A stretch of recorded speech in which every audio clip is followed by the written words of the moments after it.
What's up, my people? Smitty at the shop. Real quick video, getting ready to put the Avion up on the market for sale. It's been sitting here, well, just about a year and a half. Got a lot of just crusty crust on it. And the reason I'm filming this is because I used this product right here. Aluma Bright, aluminum stain remover. And damn, I mean, you can just see how shiny that is right now. Spray it on there with a 50-50 mix. Let it sit for about a minute and then spray off. If you look up here, I don't know if you all can see that. That's where I missed a spot. So that just shows you the difference. I'll go around to the front here, which I haven't cleaned yet. And you can see, well, I don't know if you can tell. Well, if you look under there, see how crusty that is. Up there, I'll give you a before and after these spots. I have not hit those spots yet.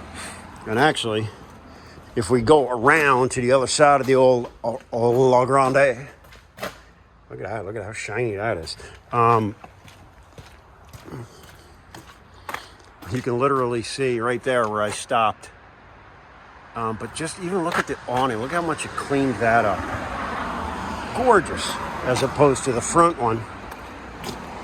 All dull and dirty and stained.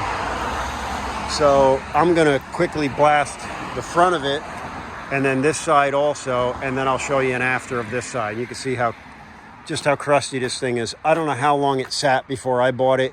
It had been perched in the guy's yard, at least through the pandemic, if not longer. He said he hadn't used it in a year or so. And you can just see just how dull and crusty it had gotten.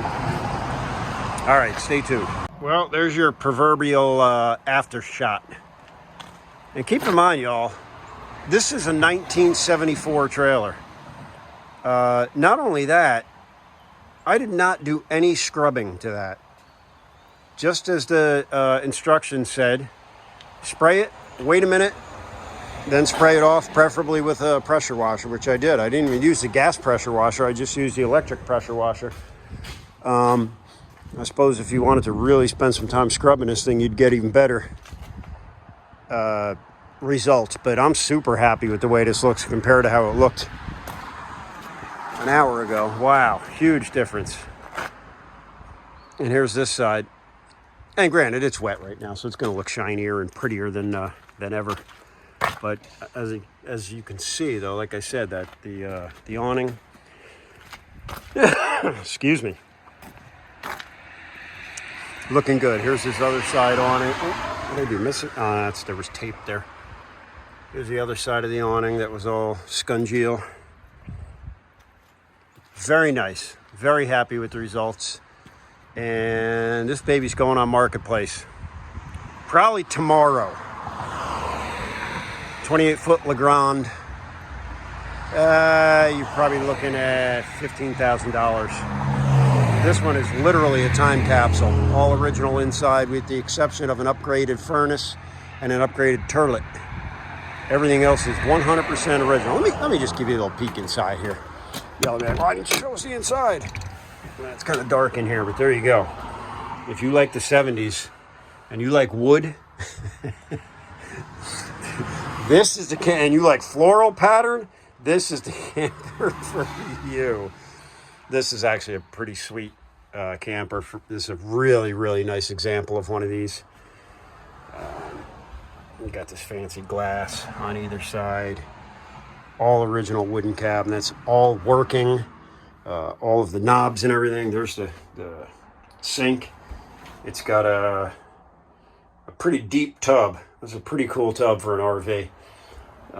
There's your upgraded turlet. There's Smitty. And that's about it, folks. 70, what did I say? 74, 75? Look at that. Look at the frill. Come on! It's got the original covers. Maybe I shouldn't lift them up. Oh, I got a sponge in there. This is a really, really nice example of an original camper. Bunch of paperwork for it. All right. On to the next project. Smitty, out.